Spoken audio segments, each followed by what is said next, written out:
Hello friends, मेरे channel में आपका स्वागत है। शेख हसीना के बांग्लादेश से जाने के बाद देश की 1 करोड़ से अधिक हिंदू आबादी खतरे में आ गई है। कई हिंदू घरों को जला दिया गया है, दुकानों को लूटा गया है और दर्जनों हिंदू मंदिरों को आग के हवाले कर दिया गया है।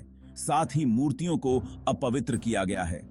जिहादियों ने प्रसिद्ध हिंदू संगीतकार राहुल आनंद सहित हिंदू समुदाय पर हमला किया, जिनके घर को आग लगा दी गई।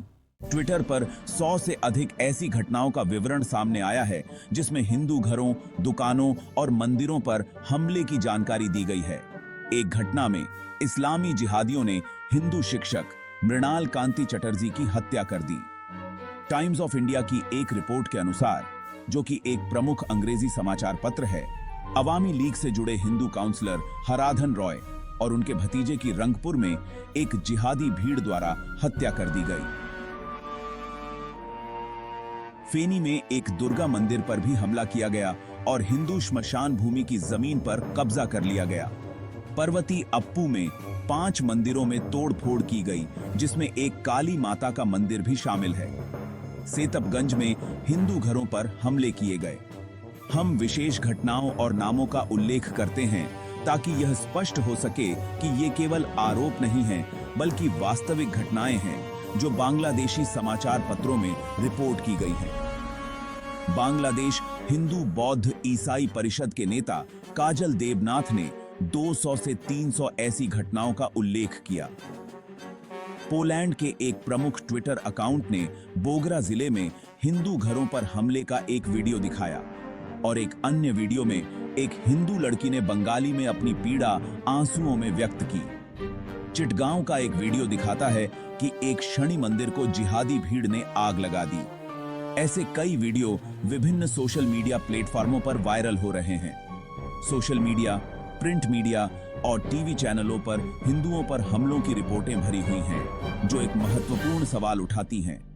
यदि हालिया छात्र आंदोलन वास्तव में आरक्षण के खिलाफ था, या यदि गुस्सा वास्तव में शेख हसीना के खिलाफ था, तो अब ये लोग हिंदुओं पर हमले क्यों कर रहे हैं?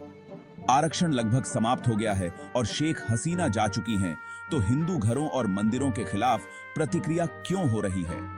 यह स्पष्ट है कि अधिकांश प्रदर्शनकारी छात्र नहीं हैं, बल्कि जमात और बांग्लादेश नेशनल पार्टी के जिहादी हैं, जो लंबे समय से हिंदू समुदाय के खून के प्यासे हैं। वे चाहते हैं कि हिंदू बांग्लादेश से बाहर निकल जाएं, हिंदू दुकानों और घरों पर कब्जा कर लें और धर्मनिरपेक्ष बांग्लादेश को एक इस्लामिक राज्य में बदल दें। मुजीबुर रहमान की हत्या इसी एजेंडे का हिस्सा थी।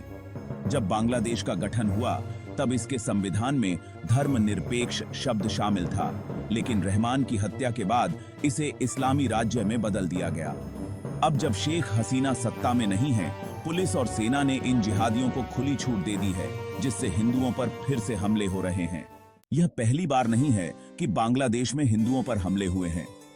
2001 में जब खालिदा जिया की सरकार सत्ता में आई, तो पूरे देश में हिंदुओं के खिलाफ संगठित हिंसा शुरू हुई, जो 150 दिनों तक चली। हिंदुओं के खिलाफ 18,000 से अधिक अपराध किए गए और 1,000 से अधिक हिंदू महिलाओं पर हमला किया गया, जिससे 5 लाख हिंदुओं को भारत में पलायन करना पड़ा। बांग्लादेश का इतिहास अपने हिंदू समुदाय पर ऐसे हमलों से भरा हुआ है। 1971 में बांग्लादेश के गठन से पहले पाकिस्तानी सेना ने आदेशों के अनुसार 30 लाख लोगों को मारा, जिनमें से अधिकांश हिंदू थे, ताकि पूर्वी पाकिस्तान में आंदोलन को दबाया जा सके। अमेरिकी कांग्रेस के सदस्य एडवर्ड कैनेडी ने 1971 में एक रिपोर्ट प्रस्तुत की, जिसमें यह बताया गया कि पूर्वी पाकिस्तान की स्वतंत्रता से पहले हिंसा में मारे गए अधिकांश लोग हिंदू थे। हिंदुओं को निशाना बनाया गया, उनकी दुकानों को जलाया गया और उनके घरों को लूटा गया। घरों को एक HE के निशान से चिन्हित किया गया ताकि भीड़ उन्हें पहचान सके। एडवर्ड की रिपोर्ट ने इस बात पर जोर दिया कि ये कृत्य पाकिस्तानी सेना द्वारा आयोजित किए गए थे। जब हम 1971 की बात करते हैं, तो हम अक्सर पाकिस्तान पर जीत और बांग्लादेश के निर्माण का जश्न मनाते हैं, जिसमें भारत की मदद थी। लेकिन हम बांग्लादेश के गठन से पहले हिंदुओं के खिलाफ किए गए अत्याचारों को नजरअंदाज कर देते हैं। यह शर्म की बात है कि कुछ लोग भारत में बांग्लादेश के हिंदुओं की चिंता व्यक्त करने या उनके साथ खड़े होने के बजाय शेख हसीना के जाने से खुश हैं। वे हसीना की हार को मोदी की हार के रूप में देखते हैं, बांग्लादेश के हिंदुओं की स्थिति को नजरअंदाज करते हुए। क्या एक व्यक्ति के प्रति राजनीतिक दुश्मनी बांग्लादेश के 13 करोड़ हिंदुओं की सुरक्षा से अधिक महत्वपूर्ण है? ये वही लोग हैं जिन्होंने सीए और एनआरसी का विरोध किया, यह समझने में विफल रहते हुए कि भारतीय सरकार ने पाकिस्तान, बांग्लादेश और अफगानिस्तान में गैर मुस्लिम अल्पसंख्यकों की सुरक्षा के लिए सीए को क्यों पेश किया। अफगानिस्तान में हिंदू और सिख लगभग गायब हो चुके हैं। पाकिस्तान में हिंदुओं और सिखों के खिलाफ दैनिक अत्याचार स्पष्ट हैं। बांग्लादेश की हिंदू आबादी जो 1947 में 30% थी, आज 8% से कम हो गई है और शायद जल्द ही और घट सकती है। कुछ लोग भारत में इन देशों में हिंदुओं की स्थिति को नहीं समझते या उसकी परवाह नहीं करते।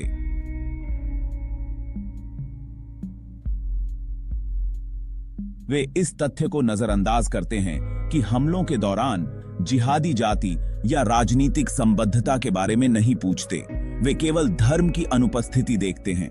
जाति से बंटे हिंदुओं को समझना चाहिए कि दुश्मन उन्हें हिंदू के रूप में देखते हैं, न कि जाति या राजनीतिक निष्ठा से। आत्मसंरक्षण के लिए एकता महत्वपूर्ण है, न कि आक्रामकता के लिए। बाबा रामदेव और सद्गुरु जग्गी वासुदेव जैसी प्रमुख हस्तियों ने बांग्लादेशी हिंदुओं के खिलाफ अत्याचारों पर चिंता व्यक्त की है। यह भारत की जिम्मेदारी है कि वह बांग्लादेश में हिंदू समुदाय की सुरक्षा सुनिश्चित करने के लिए अपने प्रभाव का उपयोग करे। विदेश मंत्री जयशंकर ने इस संबंध में कुछ बयान दिए हैं। इस बीच प्रधानमंत्री नरेंद्र मोदी ने ट्वीट कर प्रोफेसर मोहम्मद यूनुस को उनकी नई जिम्मेदारियों के लिए शुभकामनाएं दी।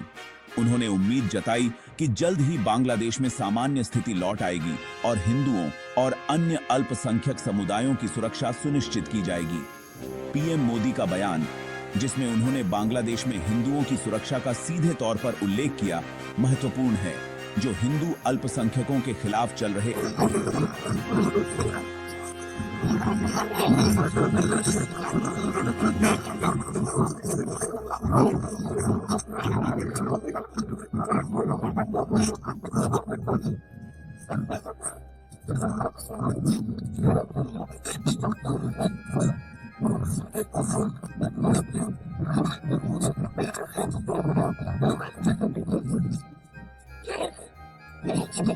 चेतावनी दी थी कि अमेरिका बांग्लादेश को एक नए ईसाई राज्य में बदलना चाहता था।